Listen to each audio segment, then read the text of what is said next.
សូមស្វាគមន៍មកកាន់ឆ្នោតខ្មែរលទ្ធផលតេស្តថ្ងៃអង្គារខែធ្នូថ្ងៃទី2 Chief Channel ចូលចិត្តនិងចែករំលែកវីដេអូសូមអរគុណសម្រាប់ការទស្សនា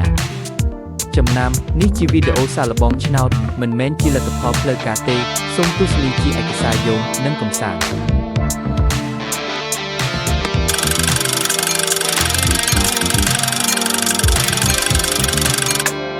រង្វាន់ទី1 8 8 8 9 7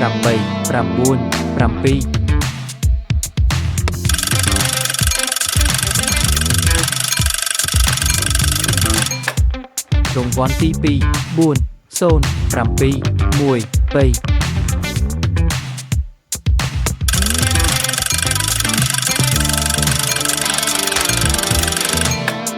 រង្វាន់ទី3 2 6 8 4 1